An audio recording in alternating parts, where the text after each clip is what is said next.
আবার এত ভিসা টিসারও এত কিন্তু ইয়া নাই, বালাই নাই। ট্রেনে উঠে পুরা একদম পুরা মেসেজ শহরে যেতে পারো, তাবরিজে কোনো সমস্যা নাই।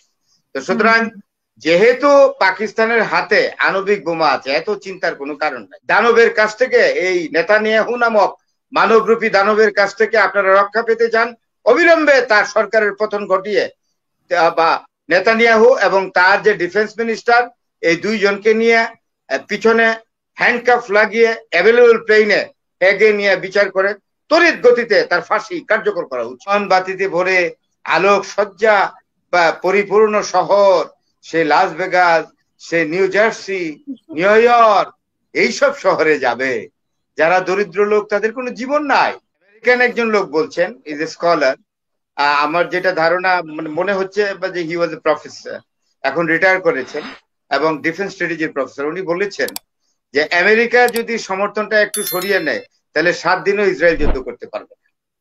তো একটা দেশ পরনির্ভরশীলতা উপর দাঁড়িয়ে আপনার এই সারা জীবন যুদ্ধ করে যাবে, এটা পারবে না।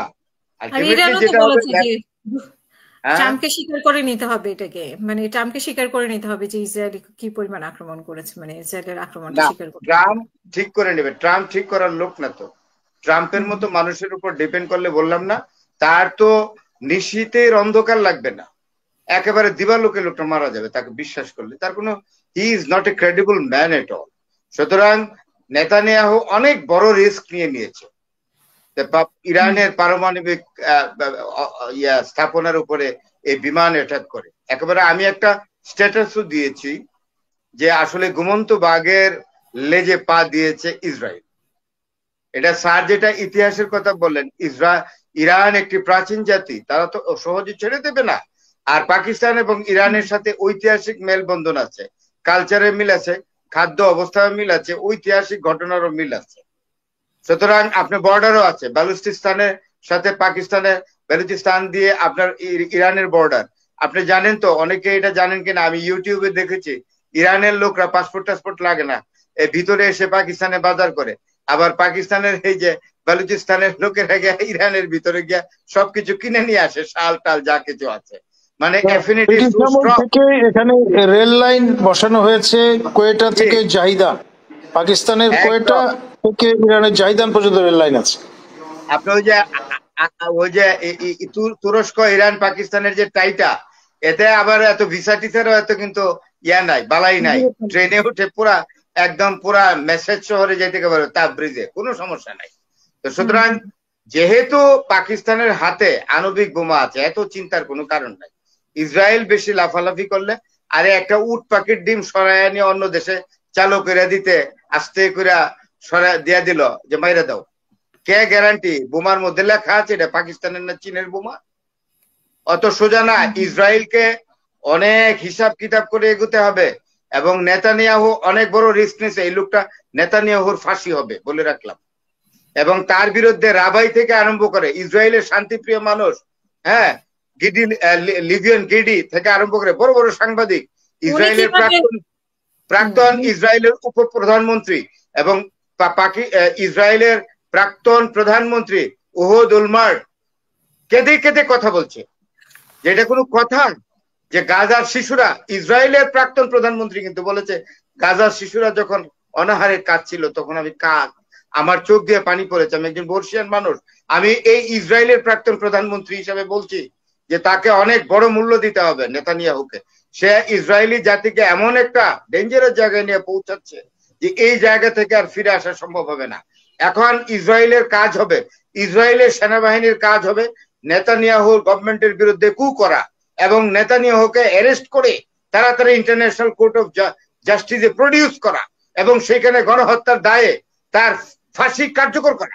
এটাই হলো একমাত্র কাজ। এটি আমার আজকে যোগ করা। উনি কিভাবে টেলিভিশনে ঘোষণা দেন, যে উনি টেলিভিশনে গিয়ে কিভাবে বলেন, বা টেলিভিশনের সাক্ষাৎকারে উনি কিভাবে বলেন খামেনির হত্যা বা খামেনিকে হত্যা করতে হবে? একটা লোক আরেকটা দেশের প্রধানকে, ধর্মীয় নেতাই আসলে সরকার প্রধান ইন এ সেন্স, মানে all executive power exactly is restored in his hand.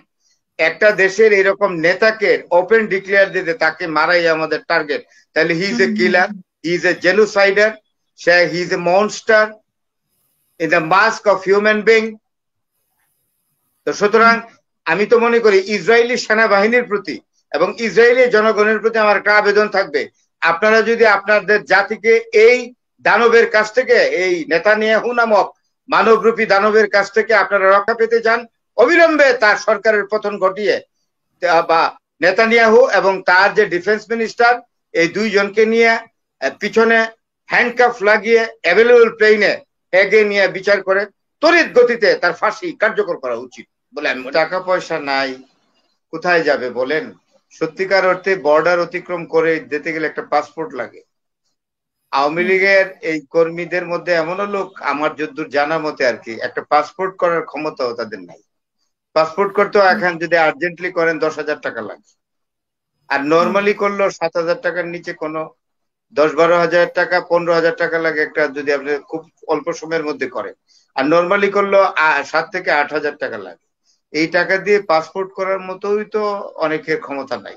তারপরে ধরলেন পাসপোর্টটা করলো, তারপরে বর্ডার অতিক্রম করে যাবে, চলে যাবে, গিয়ে হোটেলে থাকতে হবে। তো 7 দিনে হোটেলে থাকা খাওয়ার ক্ষমতা কয়জন আওয়ামী লীগের কর্মী তাদের আছে যারা মিছিলে গেল আমি জানি না। তবে সবচেয়ে বড় কথা যেটা, এটা মিঠু ভাই আমার সঙ্গে একমত হবেন, স্যারও একমত হবেন, এটা হলো খুব ক্লিয়ার কথা, যাদের টাকা ছিল তারা আপা চলে গেছেন। একটা জিনিস আপা আপনাকে বলে, বাস্তবতা, সম্পদের জন্য অনেকে, সম্পদ যাদের থাকে তাদের জীবনের জন্য মায়া অনেক বেশি, আর যাদের সম্পদ নাই তারা মনে করে দূর কিচ্ছুই নাই, দারিদ্র একেবারে চেপে বসে আছে ঘাড়ের মধ্যে, এই দারিদ্র আমার ঘাড় থেকে কোনোদিন যাবে না, তার চেয়ে আছে কি মিছিলে গিয়ে মরে যায়, আমাদের জীবনের মূল্য কি? আর যারা হাজার হাজার কোটি টাকার মালিক তাদের কাছে জীবনের মূল্য অনেক, তারা জীবনকে উপভোগ করবে, তারা 5 স্টার হোটেলে থাকবে, জীবনকে আনন্দময় করবে, হ্যাঁ, নিয়ন বাতিতে ভরে আলোক সজ্জা বা পরিপূর্ণ শহর, সে লাস ভেগাস, সে নিউ জার্সি, নিউ ইয়র্ক, এইসব শহরে যাবে। যারা দরিদ্র লোক তাদের কোনো জীবন নাই, এটা কোনো জীবন তাদের, এটা তারা মনে করে এটা তো জীবনই না, এতে মরে যাব। সুতরাং শফিক সাহেব যেটা বলেছেন একেবারে আংশিক ভাবে সত্যি বলেছেন, যারা মিছিলে গেছে তারা থাকলে কি আর না থাকলে কি, তারা তাদের কথা কে শোনে? তাদের কোনো ক্ষমতা আছে কিছু করার আপা বলেন? একটা কথা বলি, আরব লীগের মিটিং যখন হয় তখন ইসরায়েলি চর ঢুকাই দিছিল ওই মিটিং এর মধ্যে। একজন ইসরায়েলি গুপ্তচর মোসাদেরও সদস্য হইতে পারে, তাকে বলা হয়েছিল গিয়ে যে দেখো ওরা কি বলে, ভালো করে শোনো। তো ইসরায়েলের এই মোসাদের গুপ্তচর গিয়ে বসে আছে, কিন্তু আরব লীগের যারা সদস্য এরা সব গোবেট, মাথায় কিচ্ছু নাই গোবর ছাড়া, এরা তো ওই মোসাদের সদস্যকে কি কিছুই চিনে না।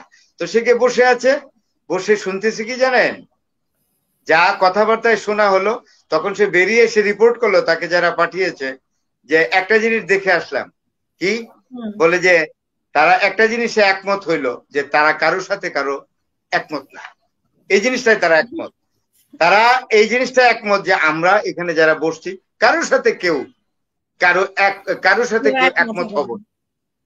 সুতরাং বাংলাদেশে পলিটিক্স এটাই বলে, ঐক্যমত্যের রাজনীতি বাংলাদেশে নাই। ওই একবার হয়েছিল যেটা 90-এর গণঅভ্যুত্থানের পরে তৎকালীন নেত্রী বেগম খালেদা জিয়া এবং শেখ হাসিনা তারা পাশাপাশি বসে দুইজনের দিকে দুইজন তাকে একটু হেসেছিলেন, ঐতিহাসিক হাসি। এরপরে আর এর কোনো চিহ্ন দেখি না আপা, এরপরে যা চলছে সবই অনৈক্য অনৈক্য অনৈক্য। সুতরাং ঐক্য যে হবে এই কথা আমি আপনাকে আপা বলতে পারছি না, অপারক। অসংখ্য ধন্যবাদ।